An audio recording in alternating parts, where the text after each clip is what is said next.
So please join me in welcoming my friend, our governor, Tom Corbett.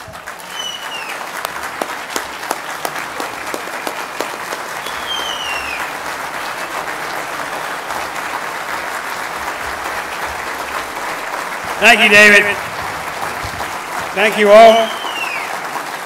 You know, I know there's a lot of you. Oh, there you are. It is a little bright up here. David, thank you for the very kind introduction. And good evening to every one of you. A couple of days ago, I was saying Buenos tardes because we were down in Chile. And before that, we were over in Brazil. And what I can tell you from our recent trip to South America is we have nations who want to trade with states that understand how to keep fiscal discipline. They have businesses that are looking to states that understand that you have to live within your means. They are looking to states that will reduce taxes so the businesses can grow and can invest, as we are doing here in Pennsylvania. So I want to tell you briefly that that trip was an initial success, but it's like planting seeds of corn in the field. In a couple of years, we're going to see tremendous success out of that. And if you were one of the people that came along on that trip, thank you for coming along. If you weren't, I think you want to come on the next trade mission, because we have a great story to tell about the story of Pennsylvania and our reduction of taxes, our great workforce, and we're going to continue to improve that workforce, and our location in North America being within 60% of the population of North America for trade with other countries to come in here and bring their goods and work with us through our various ports. Senator DeMint, Steve Hayes, distinguished guests, thank you very much for allowing me to come here and speak to you briefly.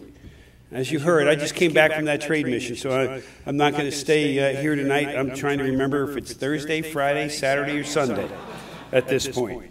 I'm also, though, pleased to be able to say and be the first governor of Pennsylvania to address the Pennsylvania Leadership Conference.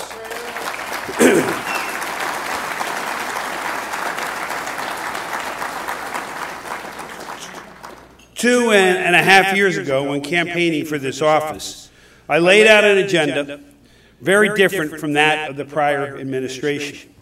That agenda was certainly different than the one that we see today that is being executed by the President in Washington and by the bureaucracy that occurs in Washington, D.C.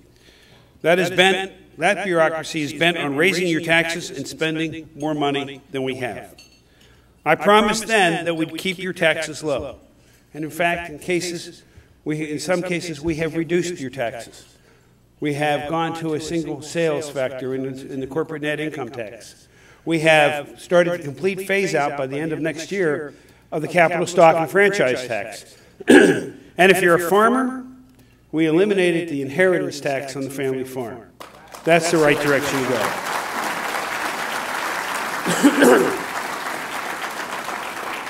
I promised that we would get our finances in order and stop outrageous government spending.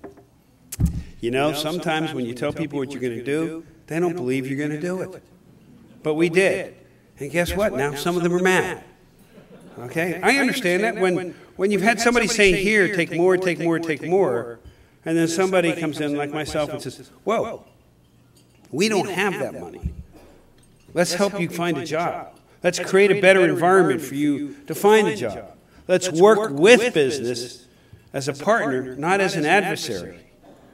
That's how we bring the jobs to Pennsylvania. Today, I just want to notice, I got a note from my press secretary that unemployment again ticked down 0.2 of a point for us in Pennsylvania. Thank you. But what I've noticed, I've learned something. Those unemployment numbers are kind of funny numbers. And they're funny because it talks about the workforce. And what we have found is we have more people who left the workforce, gave up looking for a job, now coming back and saying, yes, I am looking for a job.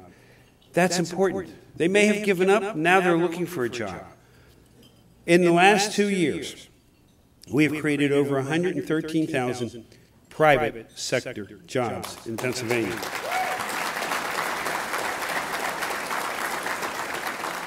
At the same time, yes, I will admit that at the state, county, local, and school district level, there are some reductions in the public sector jobs. I don't know whether it's right sizing or what, but I will say I am looking to see how much I can grow the private sector jobs in Pennsylvania so that the businesses can grow and people can have a good family-sustaining job.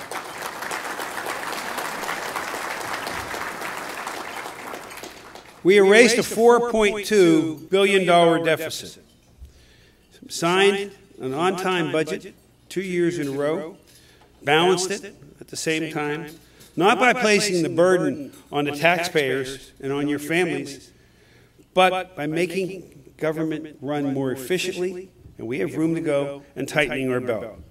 For the first time in 40 years, Pennsylvania spent less of the taxpayers' money than they did the year before.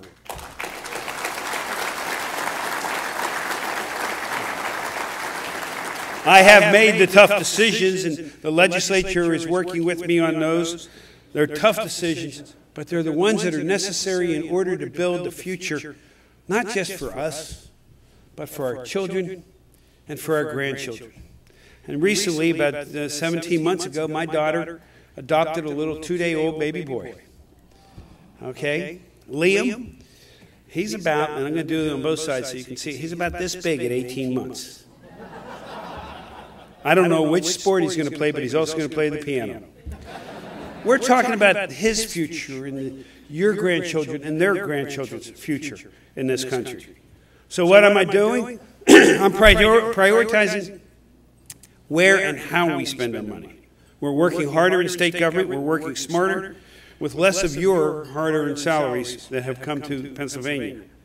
I've recognized and I have embraced and growing Pennsylvania's role as a leader in energy, not just in the United States, but in the world.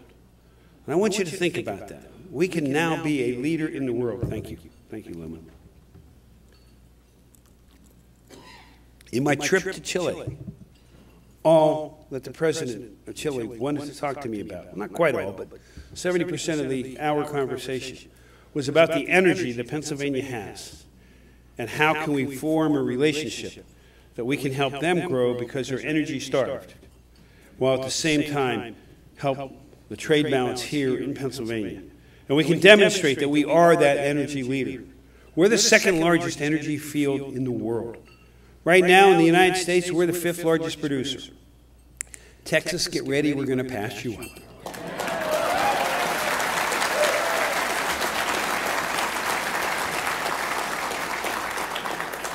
But in these last 2.5 years, as we lowered your taxes, we lowered the barriers for business to come to Pennsylvania, to locate in Pennsylvania. And as I told you, we created over 111,000 new jobs. I'm watching jobs like Volvo, heavy equipment coming in and putting their North American headquarters in Franklin County, in Shippensburg. Seeing Cranberries, Ocean Spray Cranberry, move out of their iconic location in Bordentown, New Jersey, over to the Lehigh Valley. Seeing the industry that I talked about, the natural gas industry, growing. Today, one of my events was down in Bucks County in Bristol, where I watched the confluence of 2 environmental issues. First, trash. When I went to Waste Management to see their new fleet of natural gas vehicle trucks. This is the future, and we are going to get there. You may have noticed that this year I laid out what I believe to be a very bold agenda. In fact, the newspaper said it was bold. So if they said it was bold, it must have been bold, right? We set out that agenda focused on reforming our state government. We highlighted that with a plan to get Pennsylvania out of the business of selling alcohol.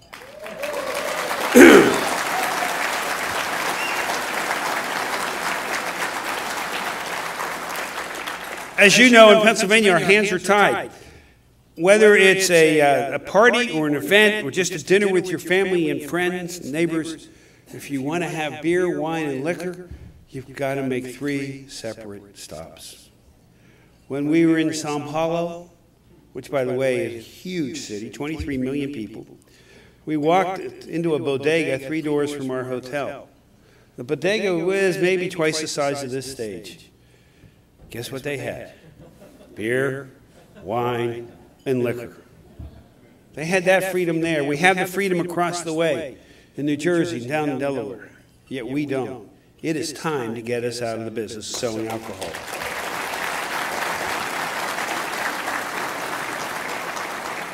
Not only do we as Pennsylvanians and as consumers deserve that freedom of choice and convenience, business deserves the opportunity to create businesses, to create those jobs, those new jobs, to create a boutique wine store if you want, to create and I'll use the word Total Wines, as many people know about over in New Jersey, to create something like that. Selling liquor is not a core function of government. Let us get out of that business. We will not reduce the enforcement. We will step up the enforcement. We will not reduce the penalties, and in some cases, those penalties will be increased if somebody puts our children or our citizens in harm's way. And we will increase our support by increasing funding for our state police and by better control of what's being sold. You know, if you have a liquor store license and you're a private individual, you are going to guard that with your life. Guard that with your life. You're going to ensure that that person buying the alcohol has the identification. And more likely than not, it probably is a photo identification too.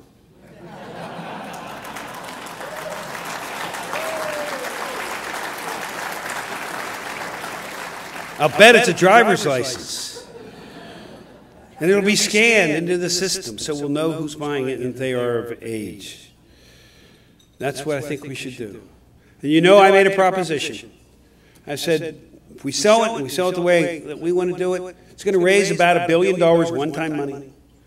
And you know, people could say it can go to different areas. It can go to the pension issue that we have. It can go to the transportation issue that we have. And I recommended that it go to education in a one-time area. And I truly believe in that. We have increased the funding of education, the basic education funding formula, back to where it was before Ed Rendell took state money out and supplemented in the federal money. We have taken it to where we already are is the highest Pennsylvania has ever contributed to education. We're at 40% of the general fund budget in education, #1 item. But there are some items that I think we can take this money and invest it in. After Sandy Hook, we need to provide schools with the resources, if they choose, to boost safety infrastructure to protect our children, our teachers, and our administrators. We must also increase the learning opportunities in a block grant. And you know, when it's a block grant, you make sure that people understand it's one time. If you like it, you buy it. If you don't like it, then don't look for more money. But those that are academically gifted and those who need special attention can be prepared to go into school and go into higher education or post-secondary education. To prepare our children that when they hit 3rd grade, they can read at a 3rd grade level and do arithmetic at a 3rd grade level. We believe in those programs. So, I don't know if any of our state senators are in here. Yep. You all know what I'm asking you for. It's very hard to see you, so I apologize for not naming you in here. We're asking the Senate to act. The House acted a few weeks ago. Looking forward to the Senate acting. The one thing I know is what I introduced and what I end up getting on my desk is not going to be the same thing. I understand that, but get something to my desk by June 30th.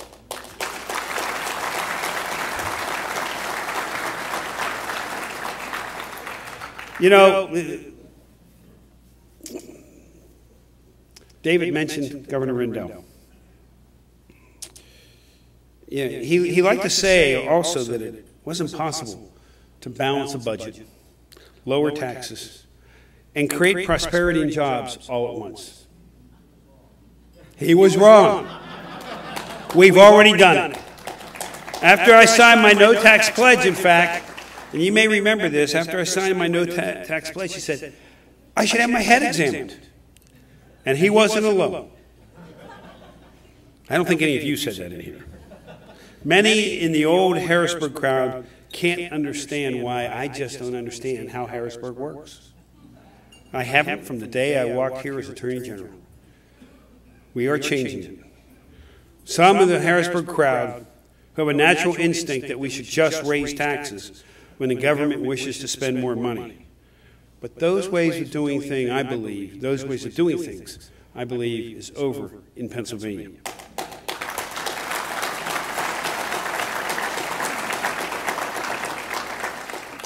We all know that our time-tested and our shared values of individual liberty and limited government are the only ones that work and are right for Pennsylvania and right for our nation today. We did exactly what they said we couldn't do. We are right-sizing government, making Pennsylvania more attractive to the private sector, and we are keeping taxes low. We're on our way to full recovery, but more importantly, we're on the brink of what I believe is an economic revolution that will launch Pennsylvania's economy to new heights and create a lasting prosperity for decades to come. We can't stop now. We are this close. We can see what happens when the wrong people hold the purse strings. And given the opportunity, I guarantee you that the opponents on the other side that are all lining up, that think they know how to do this, well, they do know how to spend.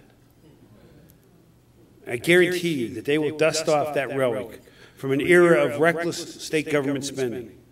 We're outsourcing Washington's failed policies to Harrisburg because you know they're just waiting to stick their hands into your back pocket or into your purse, grab your wallet, take that money from hardworking Pennsylvania workers to finance a return to that status quo from 2002 to 2010. So I look forward to working with you to continue accomplishing our goals, to make our Commonwealth a better place to live, clearly a better place to work, and an even better place to raise a family. Thank you for your hard work, for your support, and for your commitment to the principles that we share and the values that we share as Pennsylvanians and as Americans. Thank you all very much.